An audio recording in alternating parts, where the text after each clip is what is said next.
سر پہلے تو یہ اسٹیبلش کرنا پڑے گا کہ کوئی انسان نشے کی طرف جاتا کیوں ہے.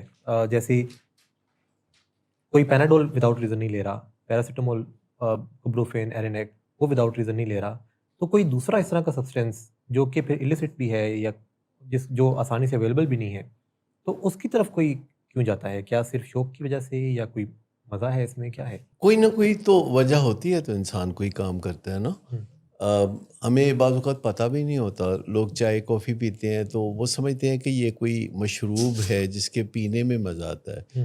ایکچولی چائے یا کافی میں کوئی مزہ نہیں ہوتا, بدمزگی ہوتی ہے جس کو کم کرنے کے لیے پھر چینی اور دودھ ڈالا جاتا ہے.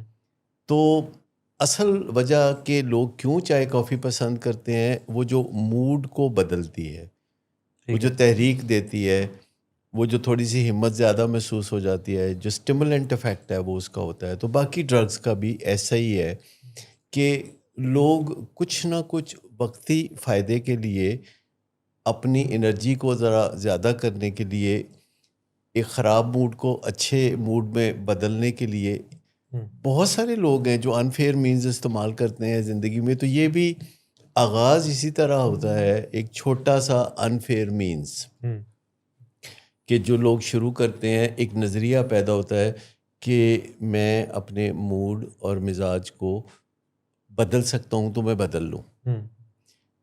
یہ جو چیز ہے, ایک چھوٹا سا نظریہ پھر بڑھتے بڑھتے بہت بڑا نظریہ بن جاتا ہے اور انسان اس کا بے محابہ استعمال کرنا شروع کر دیتا ہے, جس سے کہ اس کی زندگی میں نفع اور نقصان کا ایلیمنٹ پیدا ہو جاتا ہے. ابھی ہم ڈیزیز آف ایڈکشن کی بات نہیں کر رہے, نشے کی بیماری کی بات نہیں کر رہے, وہ بڑی بات ہے.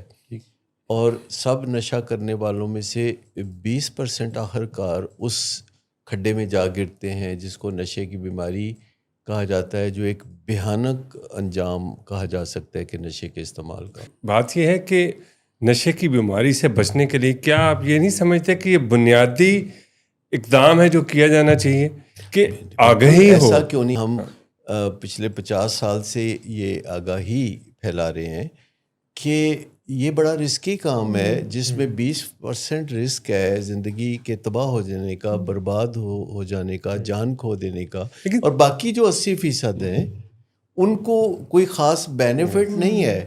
ان کو ایک ایسا نقصان ہے جس کا ان کو پتہ بھی نہیں ہوتا. یعنی وہ نقصان اس طرح کا ہے جو کہ منظر عام پر یا سطح پہ نظر بھی نہیں آتا. مثال کے طور پر کوئی بندہ ہے جو شام کو 2 ڈرنکس لیتا ہے, ٹھیک ہے, اور سالہ سال سے وہ یہی شغل کر رہا ہے, وہ CEO ہے, اور اس کے پاس شام کو جب اس کا موڈ مہربان ہوتا ہے شراب پی کے, یا ریلیکس ہوتا ہے, یا وہ کانفیڈنٹ ہوتا ہے, انرجائزڈ ہوتا ہے, تو اس کے ماتحت یا اس کے اہل خانہ یا غرض مند اس کے پاس آتے ہیں اور کوئی فرمائشی پروگرام کرتے ہیں, اور وہ ہاں کہنے پہ انکلائنڈ ہوتا ہے کیونکہ شراب جو ہے وہ کائنڈ کرتی ہے, ریلیکس کرتی ہے, اور وہ صحیح جج نہیں کر سکتا کہ اسے دوسرے کی بات پر یس کہنا چاہیے یا نہیں کہنا چاہیے. کوئی ماتحت آ کے کہتا ہے میری انکریمنٹ کر دے, کوئی کہتا ہے مجھے نیا سلاٹ دے دیں, نیا عہدہ دے دیں, یا وائف آ کے کہتی ہے کہ مجھے زیورات کا ایک سیٹ اور بنا دیں, یا کوئی بیٹا آ کے کہتا ہے کہ میری گاڑی چینج کر دیں. اور وہ اس موڈ کے زیر اثر جس میں بے چینی شامل نہیں ہے, جس میں فکر شامل نہیں ہے, وہ ہر ایک کو ہاں کہتا ہے. تو مجھے بتائیے کہ اگلے دن صبح 10 بجے وہ کیسا محسوس کرے گا؟ قطع نظر کہ وہ الکوہلک نہیں ہے, اگلے دن صبح 10 بجے. لیکن اس کا مطلب یہ ہے کہ یہ جو موڈ آلٹرنگ سبسٹنس ہے یہ آپ کو میرٹ سے دور کر دیتے ہیں, یہ ججمنٹ کو بھی پور کرتے ہیں. یعنی آپ کی جو تجزیے کی صلاحیت ہے جس کے نتیجے میں آپ نے فیصلہ کرنا ہے, وہ صلاحیت بھی کم ہو جاتی ہے, اور آپ کو جو اندیشہ ہوتا ہے وہ بھی نہیں محسوس ہوتا, اور جو آپ کو جھجک ہوتی ہے, ہچکچاہٹ ہوتی ہے, وہ بھی محسوس نہیں ہوتی. جو کام آپ کرنے سے رکے ہوئے تھے بعض اوقات آپ کر بیٹھتے ہیں.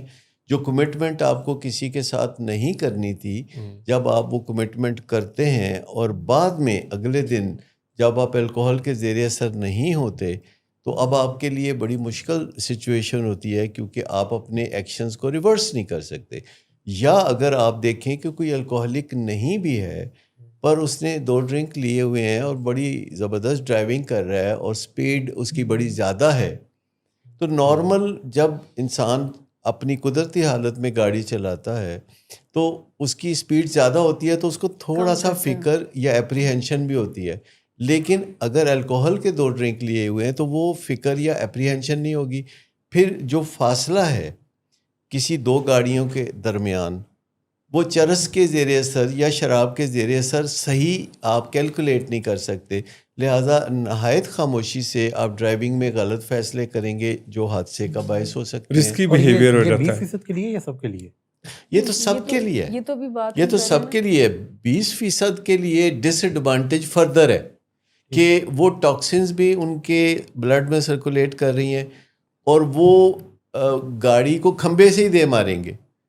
وہ گاڑی جو ہے پل سے جا کے نیچے دریا میں ہی جا گرے گی.